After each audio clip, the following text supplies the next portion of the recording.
Hey, how's it going, folks? Dan here with a new episode for you.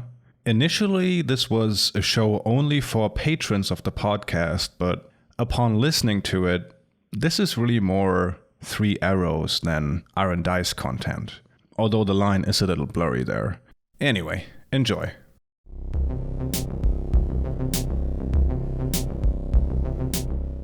Hey, how's it going, everyone? Dan here with another bonus show, one that I have been very much looking forward to.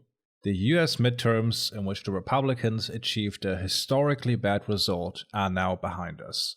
And historically really is the appropriate term here, considering that a midterm election in which the Republicans lost ground in terms of the raw number of state legislative seats has only happened twice in the last 100 years. The reason why I'm only talking about this now, because I wanted to wait for the Georgia runoff that happened this week. That one has now also been won by the Democratic candidate Raphael Warnock, so I think it's safe to say that Republicans took a big L, especially considering all the talk about a red wave sweeping the country. Given that the election happened in early November, most angles of commentary have been touched upon, so you don't need me to retread them here. But there is one aspect to this I haven't seen too much on, and that is what I want to focus on today. Because it finally gives me a reason to talk about US politics in a way that is somewhat optimistic, which I found very difficult to do recently. That optimism doesn't stem from the fact that the Democrats did good, but that Republicans did so poorly with the messaging they choose for this election. And of course, that varies somewhat from state to state, but there is one consistent through line that Republicans were convinced of would get them the numbers that they needed, and it didn't. If there is one issue Republicans hammered on the most on a national level, it's transphobia and scaremongering about gender indoctrination. This isn't just something they use to win votes, though, but goes hand in hand with a legislative push to discriminate against the LGBTQ community. A push that has enormously increased in the last 2 to 4 years. So I'm gonna paint a little picture for you here to show you just how much Republicans have gone in on attacking LGBTQ people recently. And then we'll take a look at how that worked out for them. This comes courtesy of NBC News. Quote, "State lawmakers have proposed a record 238 bills that would limit the rights of LGBTQ Americans this year, or more than 3 per day, with about half of them targeting transgender people specifically. Nearly 670 anti-LGBTQ bills have been filed since 2018, according to an NBC News analysis of data from the American Civil Liberties Union and LGBTQ advocacy group Freedom for All Americans, with nearly all of the country's 50 state legislators having weighed at least one bill. Throughout that time, the annual number of anti-LGBTQ bills filed has skyrocketed from 41 bills in 2018 to 238 bills in less than 3 months of 2022.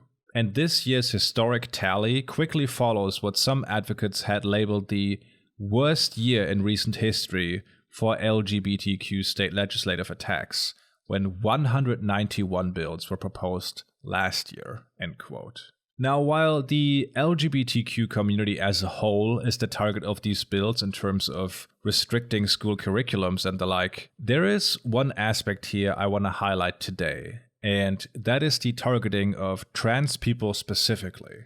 Because while discrimination of gay people under the guise of religious freedom goes back much further than the last 5 years, there is a huge uptick now wrapped up in the panic Republicans want to stir around trans people in sports, which bathrooms they are allowed to use, and more. There is also a specific reason for this, namely that Republican lawmakers believe that demonizing or discriminating against trans people specifically provides an in for them to target the entire LGBTQ community more broadly. It's not like conservatives in the US simply dropped their homophobia when gay marriage became legal with the Supreme Court ruling on Obergefell versus Hodges in 2015. The problem they have is that American society as a whole has become overwhelmingly hostile towards the discrimination their base wants to push. According to a poll by PRRI,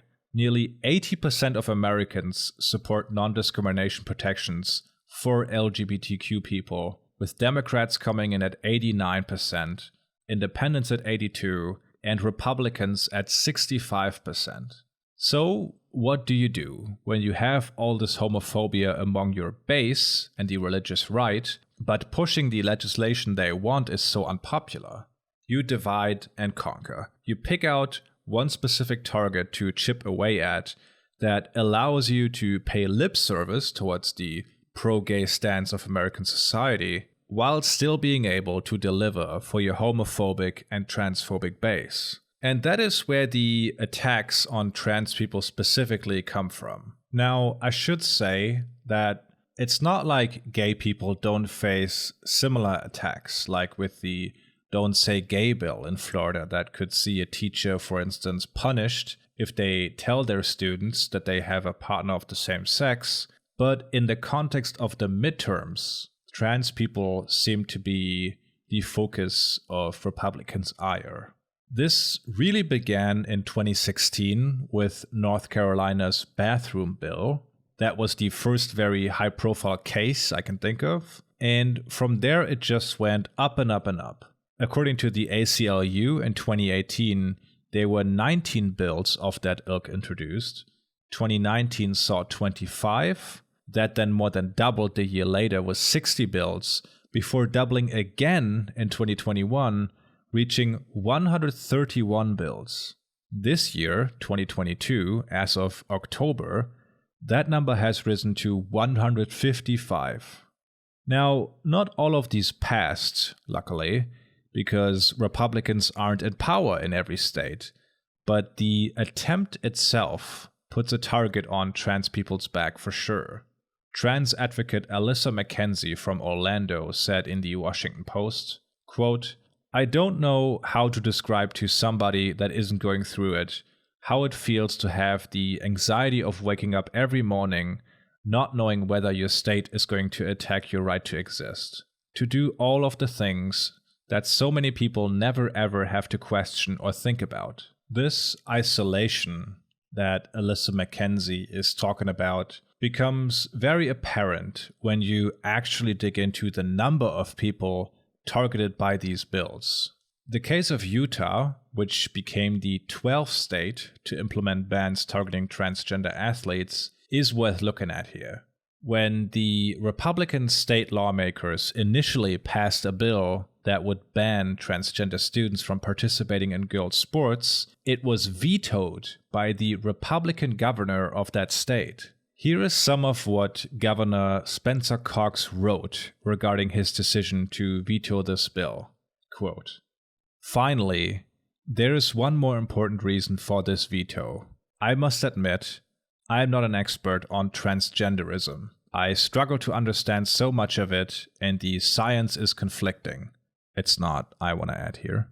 "When in doubt, however, I always try to err on the side of kindness, mercy, and compassion. I also try to get proximate, and I'm learning so much from our transgender community. They are great kids who face enormous struggle." Now here comes the important part.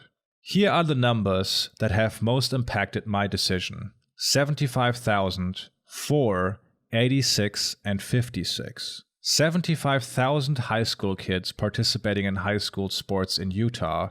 4 transgender kids playing high school sports in Utah. 1 transgender student playing girls' sports. 86% of trans youth reporting suicidality. 56% of trans youth having attempted suicide. 4 kids, and only 1 of them playing girls' sports. That is what this is all about. 4 kids who aren't dominating or winning trophies and taking scholarships. 4 kids who are just trying to find some friends and feel like they are part of something. 4 kids trying to get through each day. Rarely has so much fear and anger been directed at so few. I don't understand what they are going through or why they feel the way they do, but I want them to live." End quote. The response to this by the Republicans in the Utah Senate and House was basically saying, yeah, that's nice, but we don't care. They overrode his veto, and the law went into effect in July of 2022. For 5 trans people, 1 of them playing sports, 4 of them in high school, in a state of over 3 million people. Think of how debauched and just consumed with hate you have to be to do that. Something similar happened in Indiana, where Republican Governor Eric Holcomb vetoed a bill banning transgender women and girls from competing on public school sports teams consistent with their gender. He said at the end of his letter on the matter that, quote, "The presumption of the policy laid out is that there is an existing problem in K-12 sports in Indiana that requires further state government intervention. It implies that the goals of consistency and fair in competitive female sports are not currently being met. After thorough review, I find no evidence to support either claim, even if I support the overall goal." End quote.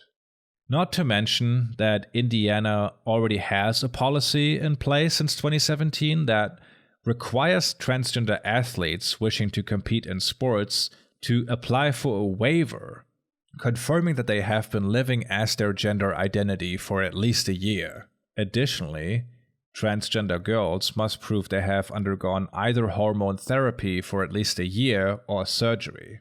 Now get this. Since 2017, there have been 2 waiver applications. Not 2,000, not 200, not even 20. 2. But, quote, "no evidence," as Eric Holcomb put it, has never stopped the conservative movement as far as I know. And the state Senate and House voted to override that veto as well. That said, banning trans people from participating in sports is just one slice of the broader Republican assault right now. The arguably most alarming type of laws surround trans healthcare. This paragraph comes courtesy of the Washington Post that did a good write-up on this. Quote, "These bills criminalize doctors who provide this highly individualized form of healthcare, which can include medical interventions such as puberty blockers and hormone therapy. They could also punish parents for supporting their kids as they seek treatment." States have also pressured hospitals and clinics that provide gender-affirming care to shutter or stop offering those treatments for trans people, both behind the scenes and through legislation threatening to withhold funding, end quote. The reason why this interference by lawmakers when it comes to healthcare for trans people specifically is so evil is because, again, the people who suffered the brunt of this interference are younger people who are forced to go through puberty by either a lack of healthcare or the treatment they need just outright being banned. And going through puberty and seeing your body change into something that doesn't match your self-image can be very traumatic.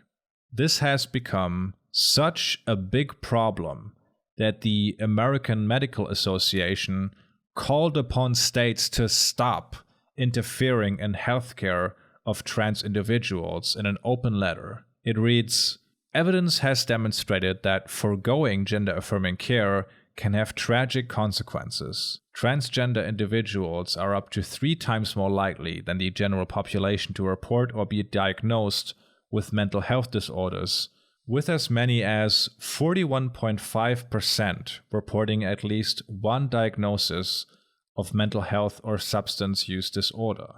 The increased prevalence of these mental health conditions is widely thought to be a consequence of minority stress, the chronic stress from coping with societal stigma, and discrimination because of one's gender identity and expression. Because of this stress, transgender minors also face a significantly heightened risk of suicide. Now, it's worth talking about the behind-the-scenes pressure here that the Washington Post article mentions, because this is something that is way less out in the open than, a bill.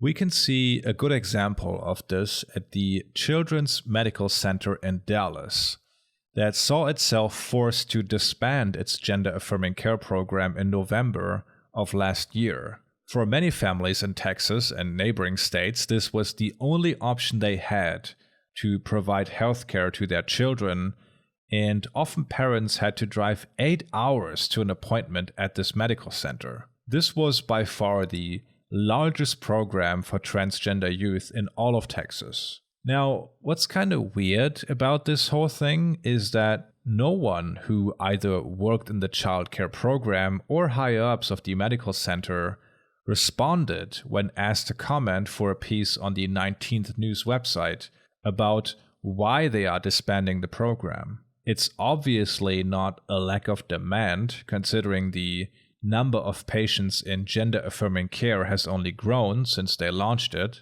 And then suddenly, they quietly close off the program to new patients and even scrub all references to it from their website. The just mentioned 19th followed up this story in March this year after obtaining recordings of internal meetings at this clinic. The title of the piece is "Political Pressure Led to Shutdown of Texas' Largest Gender-Affirming Care Program." And it basically details how the governor's office really put the screws onto this hospital over their program for trans youth. The people working there increasingly feared that they personally might be subject to lawsuits alleging child abuse for simply providing healthcare. That, coupled with an onslaught of legislation aiming at restricting healthcare of trans youth, going as far as targeting doctors and parents, led to the shutdown of this medical center. In February of this year, Texas Governor Greg Abbott called upon licensed professionals and members of the general public to report the parents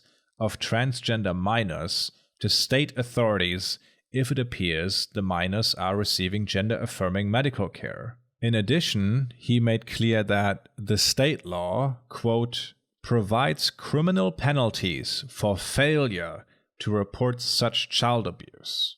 There are really no words to describe how vile this stuff is, because there is no other aim here than inflicting pain on trans children and their parents, who are already facing a number of challenges as is. And the thing Republicans always bring up is how when you're a kid, you don't really have a full grasp of these issues, so what a person under 18 says about themselves shouldn't matter, basically. It's one of the cringy jokes they have, like, when I was a kid, I wanted to be a transformer, haha. But of course, nobody believes that someone at the age of 12, let's say, can fully decide how they want to live the rest of their entire life.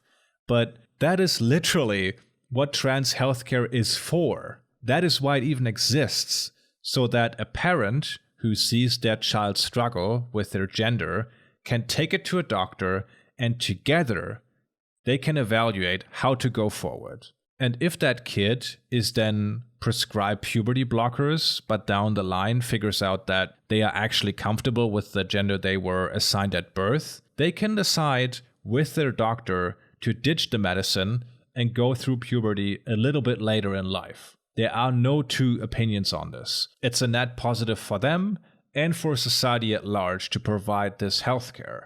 And this takes us to the other half of the attack on LGBTQ people and trans people more specifically. The legislation we've talked about doesn't just pop out of thin air. It's largely pushed by the conservative media machine, and the case of Texas is a good example of that. One reason why this became such a big deal in Texas is because of a child custody case in which the father of a child alleged that the mother was forcing their son to live as a girl. When this became a news story, the right, of course, jumped in on it, making it out to be an example of what they believe is happening all over the country. Liberal parents, or in this case, one parent, colluding with ideologically motivated healthcare professionals, forcing their child to wear dresses, giving them hormones, etc. And this case is very intertwined with the program of the above-mentioned Children's Medical Center in Dallas, because that is where the mother went for treatment of her child.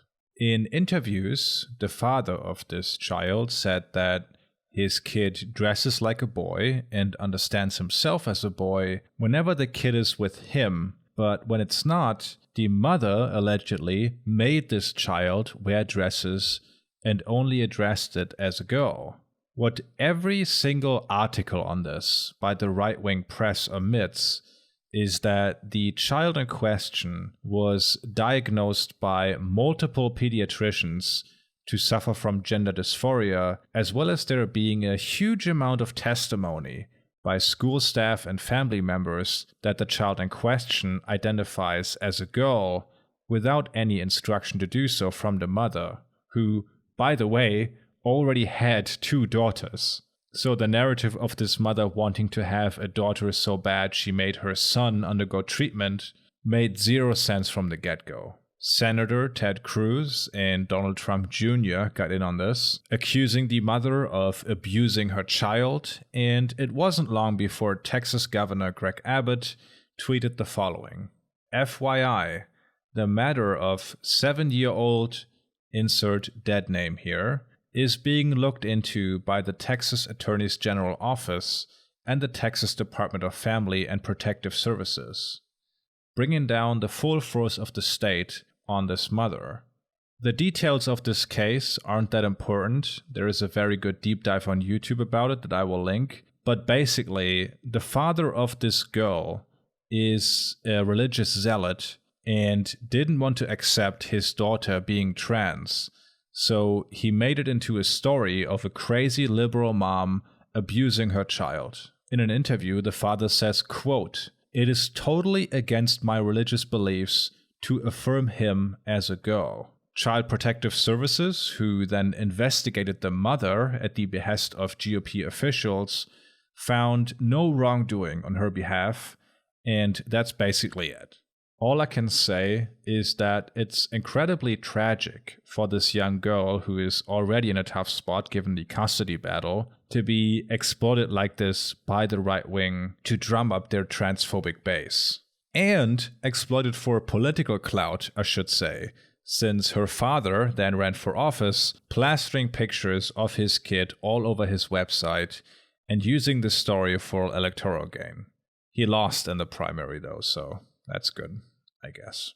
What's more interesting about this case to me is how the right-wing media lied about it, and those lies directly leading to the governor's office pressuring the clinic this girl got her treatment at to a degree that it had to shut down its program. Because the other side of the Republican onslaught on trans rights revolves around conservative media. These bills, or the media storm around the custody battle in Texas, don't happen in a vacuum. The dynamic that unfolded in Texas is the current MO of right-wing media outlets, where they take an event that might not even be a local news story and relentlessly hammer it and try to connect it to a broader trend that is supposedly sweeping the country. And the reason why they do this so much is because the hardcore base of the Republicans really loves stories that seem to reaffirm their transphobic beliefs. According to Media Matters, right-leaning Facebook pages earned nearly 2/3 of interactions on posts about trans issues. I would be surprised if the numbers from Fox News don't show a larger demand for stories shitting on trans people compared to other topics. So anything surrounding trans people hugely resonates within the conservative political sphere. Republican lawmakers see that and are increasingly incentivized to push for anti-trans legislation, no matter how nonsensical it is. If there is one person who, due to this insatiable transphobic thirst among the right, was successful in carving out his niche, it's a guy named Matt Walsh. Now, if you don't know who Matt Walsh is, he is someone who, until 2010, I can only assume hung around under a gas leak until he decided to become a conservative commentator. Now, I don't have kids as of right now, but if I did, I would definitely want to keep them away from this guy, because Matt Walsh seems unable to not talk about children in a very weird way. Be it about how the age of consent is kind of iffy, or children being sexualized by seeing drag queens, or doctors supposedly mutilating children. Lots of crazy stuff, but what I appreciate about him is that Matt Walsh offers a clear view into the American conservative mind because he has no filter at all. With him, you get the pure essence of what conservatives believe, stripped of any lip service or moderation to make them seem less crazy. So it runs the gambit from thinking that trans people don't exist, it's all just a mental illness, being against gay marriage, saying that America lost its republic after Reconstruction, believing in the Great Replacement, take your pick. He is the guy who among the right made attacking LGBTQ people his claim to fame.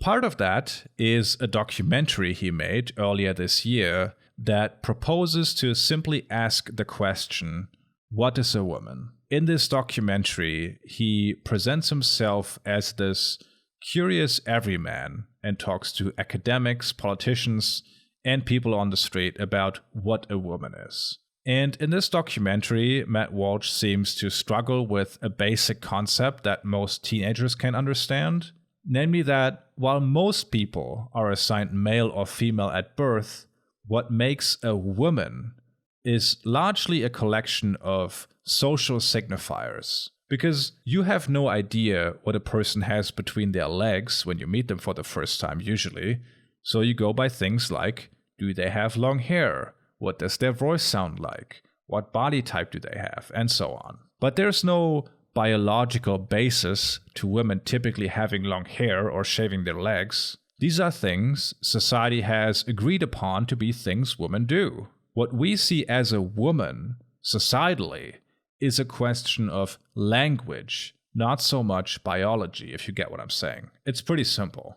There are many scenes in the documentary worth exploring, but one interaction in particular is very enlightening, and that is when Matt Walsh talks to a social scientist at a university. Walsh asks him, what is the difference between sex and gender? And the response he gets is this long-wielded answer detailing our modern understanding of how sex and gender are intertwined, but that gender is largely a social category. In the documentary, the answer the professor gives is kind of sped up and mashed together, but at the end, Walsh just asks confused, so is there a difference? It's supposed to be this, haha, man, this professor guy surely is boring moment, but really just showcases how inept Matt Walsh is in grappling with these issues. The rest of the documentary is not that different from the typical conservative propaganda pieces out there. One moment where Matt Walsh is talking to a man about hormone blockers is pretty instructive, in my opinion. I have a short clip for you here. This person brings up a drug named Lupron being part of a sweeping effort to sterilize children, supposedly, and in the same breath mentions $1 billion lawsuit. It's not outright said, but the impression the viewer gets is that this lawsuit and Lupron being prescribed to young trans individuals are somehow connected. Otherwise, why would you even bring this up in the same breath? Now, any person who has their senses together will hear this and think, what? That sounds ridiculous. And of course, when you look it up, you find out that not only did they settle this case in 2001, so 21 years ago, but that they had to pay this nearly $1 billion fine over Medicare fraud. This company had essentially bribed doctors to prescribe Lupron to elderly men for prostate cancer because that's what the drug is mainly used for. Now, the average eligibility age for Medicare is 65.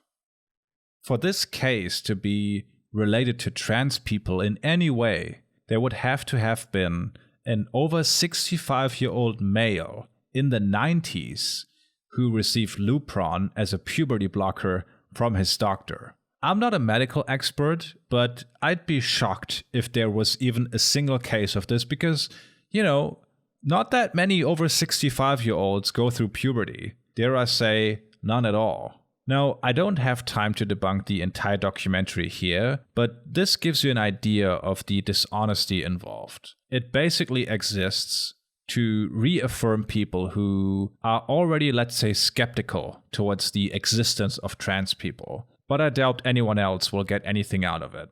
Ultimately, there is nothing I could say about this documentary that would be as damning as Matt Walsh's own words when he appeared on the Joe Rogan show. Now I'm going to play a clip for you here where Matt Walsh is asked how many minors are currently on puberty blockers in the United States. Something he should have an easy time answering considering he made a freaking documentary on this. He's then fact-checked and take a listen for yourself. Okay, let's go through this because this is just amazing that this guy who has made a name for himself as the right-wing's top psychopath on transgender issues is off by a factor of 1,000 when asked the most basic question you could think of. Imagine me going on the Joe Rogan show after I made a documentary called What is a Tiger? And when I'm asked how many tigers are left in the world, I go like, my guess is a couple of millions. And then when I'm fact-checked to my face and told the number of tigers is roughly 4,000, I go, yeah, probably in the hundreds of thousands. It's like, dude, you just guessed millions. Like, what are you even talking about? This is so embarrassing. I would consider, drastic measures if this ever happened to me. Getting exposed as such a dumbass to millions of people. And Media Matters should have a field day with this because you're full of shit, Matt Walsh. Just incredible. And one thing I don't want to let slide because Joe Rogan, frankly, is too stupid to be trusted with an issue like this. The vast, vast, vast majority of trans men, if they get mastectomies, aka top surgery, get it over the age of 18. The reason for that is that the body is still growing, and getting this kind of surgery can be more complicated if your breasts are still in the process of forming. If you are below that age, let's say 16 or 17, there are a bunch of hurdles like consent of both parents, mental evaluation, and a team of doctors determining that it would be more dangerous to wait for this procedure than performing the procedure itself. It's much, much harder to get than Matt Walsh makes it out to be. Anyway, of course, this documentary is a huge success among the right, confirming all their beliefs about kooky liberals not even having a concept of what a woman is. Congress people mention it on the House floor in a positive way. It makes waves beyond the conservative sphere, as Matt Walsh is invited onto Bill Maher. He and his documentary even get a fawning write-up in one of Germany's largest newspapers called Die Welt, calling him a conservative Michael Moore. So from their perspective, this is a huge success. Now, Republican lawmakers and strategists see how much trans issues resonate among their base and conservatives more broadly and tell themselves, hell yeah, this is how we're gonna win the midterms. Forget the economy, forget anti-vax stuff, this is where it's at. This is gonna fire up the religious right, the MAGA people, and get the independent voters on our side. So they pour a ton of money into anti-trans ads, and I have a couple of stories for you here from before the midterms. Going as far back as March, there is a story by NBC News titled, GOP Candidates Unleash Wave of Ads Targeting Transgender Rights. It reads, 2 leading Republican Senate hopefuls in Pennsylvania are savaging each other in TV ads over who supported transgender surgery more. In Missouri, another GOP candidate for Senate surged when she criticized transgender swimmer Leah Thomas in a commercial. And in Alabama, a charter school for transgender kids has been invoked in ads as an issue in the Republican primary for governor. Like never before, Republicans in primaries across the country have made attacking transgender rights central to their paid media campaigns and stump speeches, focusing on issues of education, gender transitioning, and sports, according to the ad tracking firm AdImpact. Further down in the article, they interview a Republican consultant, and this is really funny and provides an insight into their rationale. This guy says, voters overall are nowhere near Democrats on this and the hard woke left. There is a biological difference between men and women. Once in a while, you find an issue that is your opponent's Achilles heel, where they are way over their skis. Democrats are stuck on this, because if they step out of line, they get smacked as transphobic.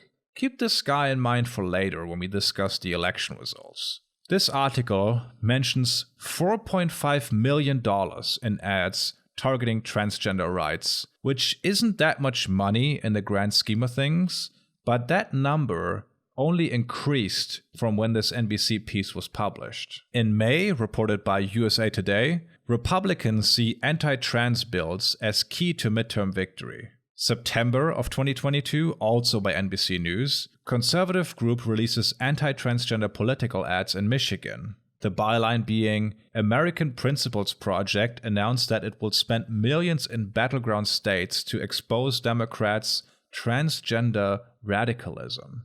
October 10th in Bloomberg, GOP looks to fire up base with attacks on transgender rights.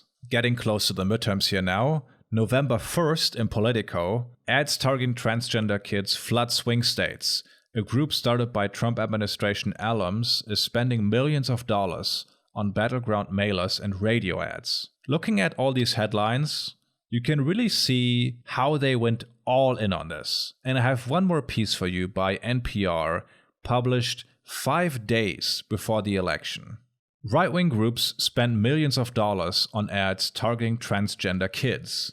Ahead of Election Day in the high-stakes 2022 midterm elections, right-wing groups have spent tens of millions of dollars on anti-transgender ads in battleground states. The narrator of an America First legal radio ad accuses President Biden of pushing children to take cross-sex hormones medication and get gender-affirming surgery. The Biden administration is pushing radical gender experiments on children, changing their names, clothes, identities, and bodies, the narrator says. They want boys in our daughters' bathrooms and sports teams. Conservative estimates on just how much Republican candidates and PACs spend on ads targeting trans children mainly come in at around $50 million. $50 million. In Michigan, which is a key battleground state, there were more ads on trans people in sports than any other campaign issue, be it gas prices, inflation, or what have you, all paled next to the onslaught on trans people Republicans believed would be key to their victory. Okay, Republicans spent all this money, talk about trans people nonstop on Fox News or campaign trails, and you hear lots of talk about the red wave that's gonna sweep the country. I have a little compilation for you here, compiled from various Fox News programs by the Washington Post. Now Election Day comes. Early on November 8th, a confident Matt Walsh tweets out, "The pollsters may not be asking about it, but there is no doubt that the Democrat Party was partially doomed by its decision to go all in on gender ideology. We successfully made this a losing political issue for them." Couple of hours later, the election results come in, and what happens? Republicans get fucking trounced. They lose seats everywhere except for New York and Florida. Michigan, a state that Trump won in 2016 and where Republicans spent more on ads about trans people than anything else. Democratic Governor Gretchen Whitmer wins her re-election in a landslide. In Pennsylvania, Democrats even pick up a Senate seat as John Fetterman leaves his opponent in the dust. In Arizona, Nevada, and New Hampshire, all states where it was supposed to be a toss-up, the Democrats come out on top. Republicans are able to take the House, but only by a slither. Shortly before the runoff in Georgia, Republican candidate Herschel Walker makes a last effort to bring him over the finish line by airing an ad where he talks to a swimmer from Kentucky that had to compete against a trans woman. Shortly after, he loses as well. Needless to say, Republicans got owned big time. I reckon that Republican consultant who described trans issues as the Democrats' Achilles heel is in for some uncomfortable meetings now.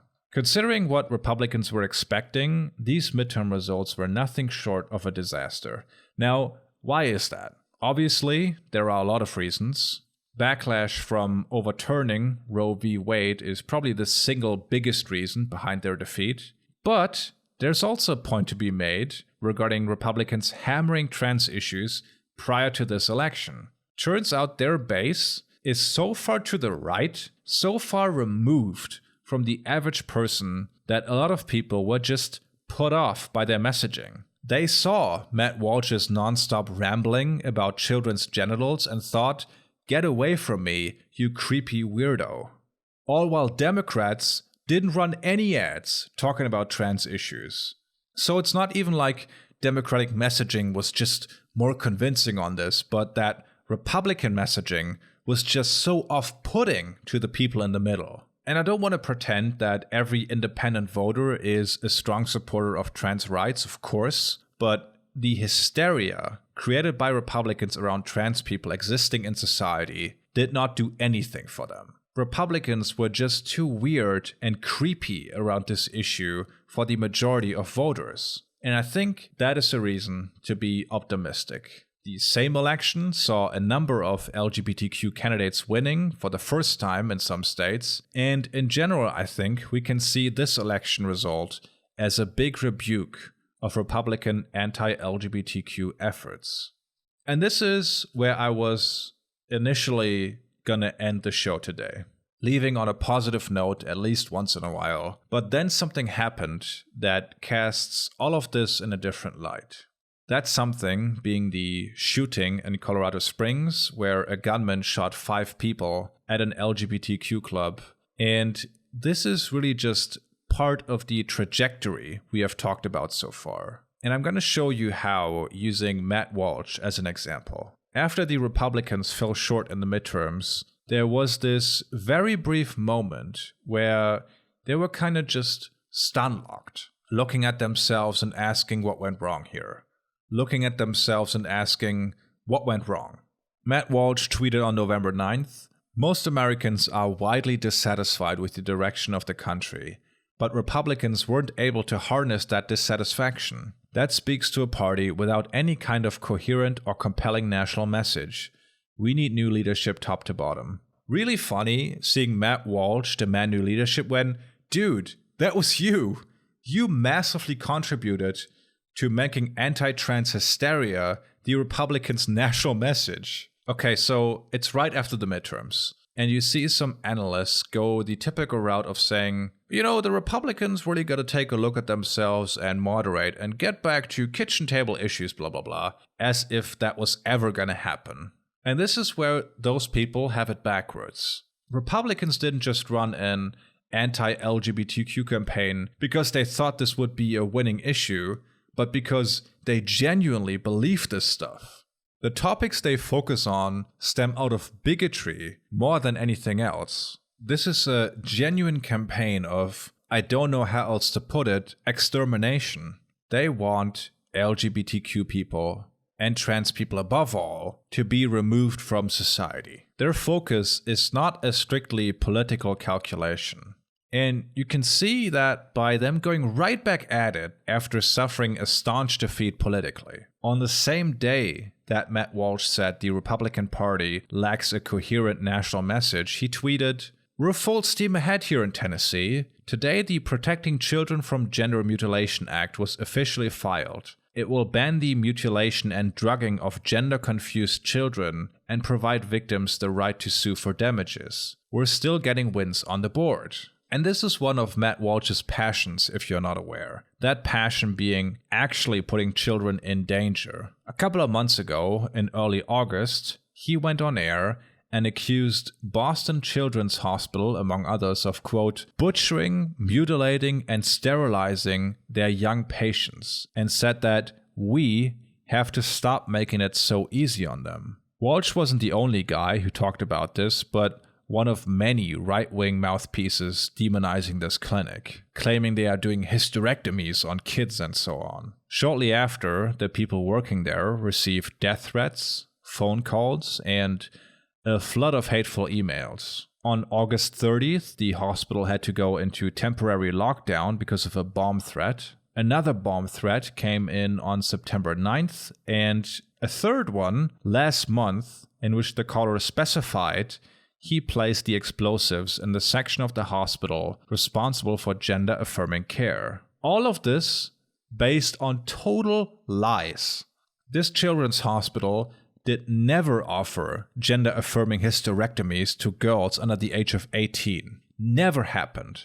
This alone would be awful enough, but shortly after his first accusation in August, he leveled similar accusations at the Vanderbilt Medical Center in Nashville, Tennessee. Walsh called out doctors by name on his show and said they castrate, drug, and mutilate children to make money. This got gobbled up and spread around the right-wing political sphere, and it wasn't long until Tennessee Governor Bill Lee and other Republicans in the state called for an investigation into the clinic. Walsh supposedly met with Tennessee lawmakers about a bill that would force it to shut down. Same spiel as in Boston, tons of death threats against doctors or other people working at the clinic. And on October 7th, 2022, Vanderbilt Medical Center announced that it would pause gender-affirming surgeries for minors. And that word minors can be misleading because since 2018, this clinic had performed 5 such surgeries annually.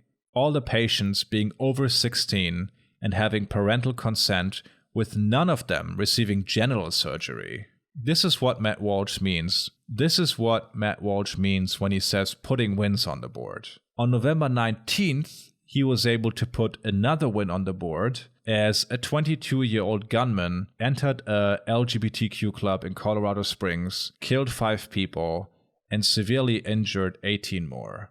Usually when something like this happens, something meaning an act of violence that is obviously partially motivated by the bigotry and hatred for minorities in the right-wing political sphere, the response is denial. The right wing denies that this has anything to do with their rhetoric and pretends to not even understand the allegation leveled at them. A good example of this is the Canadian mosque shooting in 2018 that the shooter himself claimed was caused by his fear of Muslims being terrorists. As part of the sentencing, his internet activities became public knowledge, and part of them was him visiting Ben Shapiro's Twitter page 93 times in the month before the shooting. Also Tucker Carlson's page close to 50 times, and Coulter, Alex Jones. Now, I'm not going to claim that a perfectly adjusted human being will turn into a mass murderer simply by being exposed to right-wing rhetoric, obviously.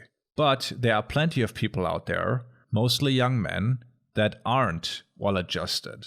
And if your political movement thrives off of hate and fear, of course these men will have an easier time latching onto that cause compared to others. As a response, Ben Shapiro condemned the mosque shooter and said that it was ridiculous that the left pretends someone will start murdering people just because they're a fan of his tweets, which of course nobody is saying.